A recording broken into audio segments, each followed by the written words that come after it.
another thing again that we notice about social media is that social media is addictive. I know when people talk about addictions to social media, people don't are not necessarily comfortable with the idea, and it's because they assume that addiction it has more to do with people on drugs or people on illicit substance. So they just assume that that's what addiction really is. But they don't know that addiction is all about you not being able to control your own actions, in certain scenarios. There are some people now that if you want to punish them, take away their Android phone and you will start seeing some real life action. They start getting itchy, they start getting angry, they need to communicate, then they remember one thing that they have to do online, and they remember, oh, I need to check this, I need to know what is going on online, I don't know what is trending, and there are some people, like I said, the Nigeria Data Protection Committee said that 40 million Nigerians spend 6 hours online. Like, imagine spending 6 hours online every day. 6 hours online every day. So in a week, you have spent like 42 hours online. Now, tell me if you do that for like a year or two, and then all of a sudden, you don't have access to social media. What happens? The more time you spend online, with like someone that spends 6 hours, you cannot help but become addicted. You cannot even help it become addicted, because you know that you spend so much of your time online. And I understand that some people have businesses, some people are influencers, some people are celebrities, like I'm talking about musicians, actors, and they need to be online, they need to push something online. But the reality is, spending this number of time online, it will create addiction that can destroy your life. If you're one of those people that spend 6 hours online, now imagine spending 6 hours online. Imagine if you are married, how many hours will you spend with your wife? How many hours will you spend with your children if you're spending 6 hours every day online? What is your real life relationships with people? What is it like if you're spending that amount of time online? And you cannot help but become addicted. And apart from the addictions that come with it, you have to also factor in that this spending 6 hours online is costly, because you will spend a lot of money being online. You may be, since you spend 6 hours, you may spend maybe a day, you may spend like maybe 5,000 naira or 7,000 naira a day online, or maybe more, let's say 10,000 naira online every day. Now imagine 10,000 naira times 7, that's 70,000.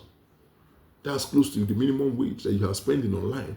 So it's addictive because, and again, what makes it addictive is because there's just so many things online. The reels are online, there's content. That's why I see some people. That's why I've been around people who I see that they are always scrolling through reels. Real life. They just spend like hours and hours watching reel after reel. Hey, this is funny. Hey, see this? This is like, I cannot believe. This girl like this. This. They will just be going on and on and on and on and on. It's like it's a never-ending trail, of going from one content to another, laughing about this. Oh, I don't like this. Oh, this is what I like, and just going on and on and on. So social media is addictive. Another thing I will talk about when it comes to social media is it disrupts sleep and it affects your health. I'm not going to dwell so much on this because I think this is self-evident. But what I noticed that most people who spend a lot of time online, they have problems. Maybe they have problem with focus. Sometimes they're anxious. And the reason for that is that when you are supposed to be sleeping, you're supposed to be asleep, and you're spending that time online, chatting up somebody, and watching a video, doing content, or maybe watching content, when you are supposed to be awake, chances are you'll be asleep. You'll be falling asleep. Chances are you wake up in the morning, you feel cranky. You didn't get enough sleep, so everything annoys you. The keke man annoyed you. He didn't give you change of time. Oh, your brother didn't give you the thing you asked one time, so that annoys you. You wake up with a headache, and some people, the first thing they do when they wake up is reach for the phone. That's the first thing they do. So when you spend so much time on social media, it can disrupt your sleep and eventually affect your health. Because if you're not getting a good night's rest, chances are, if you're not careful, you may, if you do it for a long period of time, you may have high blood pressure. If you do it for a long period of time, you may start having maybe some cognitive issues. You have problem focusing. Maybe sometimes you'll be hearing voices. Not that you are mentally ill, but just that you just be noticing that something is not just right. Because you're not getting enough sleep. And again, if you're not getting enough sleep, it can be dangerous because you're one of those people that are driving. You can end up falling asleep behind the wheel. And that would be tragedy. So, and I'm not going to dwell much on that. Number 5 is that in social media, it's easy for us to be presented with a biased opinion. And where this thing becomes evident is when you are talking about political propaganda. In Nigeria, there have been many, many cases of people who were of the wrong information being spread online. Even one recent one is that very dark man, got arrested in GT Bank. And the news was spread everywhere. Everybody believes that GT Bank was in communication with EFCC, so they planned and they set up a sting operation to arrest him, and only for GT Bank to release a video recently showing that Very Dark Man was not arrested in GT premises, and then all of a sudden it's like, oh man, we got this one wrong. We got this thing wrong. And so this is one of the things I'm talking about when it comes to social media. Someone can deliberately present the wrong information. And we had incidents of Eniola Badmus when she was accused of being a pimp, and the news did the rounds online, only for us to realize it was a lie. We've had news of Ned Oko. They said he did one thing, and news spread, only turned out to be false. And politicians have used this social media again to push political propaganda when they say, oh, the Hausas are killing the Igbos in the north, and they spread the message. Meanwhile, there's some old video of some people that may not even be Nigerians fighting, and they spread online, and everybody believes that, oh, Igbos are under attack. It can be propaganda where they say that, oh, in the southeast, oh, they are killing APC members.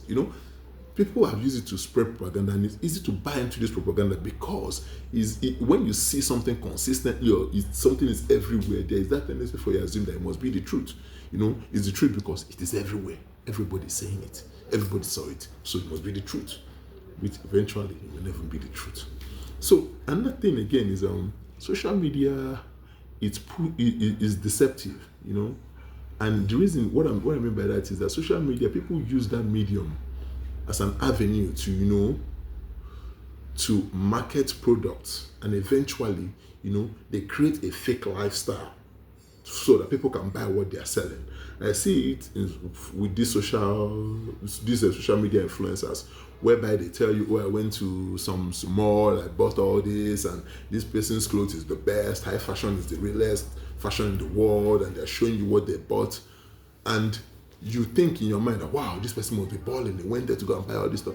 But in reality, they didn't buy nothing. All they really did was they met the person that manufactured the goods, the person gave them the goods, they wore it for the camera, for the pictures, for the gram, they took pictures, took a couple of videos, made some bullshit statements, oh, this is so wonderful, blah, blah, blah, blah. And afterwards, when the camera goes off, they take all the manufacturer of the clothes, take all the clothes back, take all the whatever back, and then they pay the influencer, and the influencer goes on their way.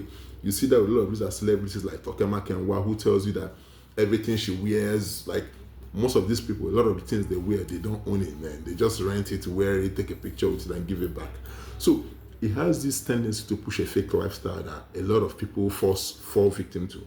Women, men, it can give you the impression that someone that basically went to go and do liposuction can come after 2 weeks and tell you that they went to the gym and they worked out and all this is now they have 6 packs and everything is looking good, they have broad chest, and I'm like wondering, this person was just fat 2 months ago, now what happened? And you believe, meanwhile the person went under the knife to get work done. You see some ladies who all of a sudden they come out one day, they have a big nash, and you're wondering what happened, and they tell you that, they were working out, and meanwhile they went under the knife to get a booty job, So what am I trying to say? What I'm trying to say is that social media pushes a fake lifestyle. You see some of your favorite celebrities on the ground, they are throwing money. People like Cuban Chief Priest, throwing money, living flashy, and you are saying, wow, this must be living like this, you know, e-money, or they must believe they must throw money every day. Meanwhile, you don't know that in reality, there are people that save, there are people that invest wise, there are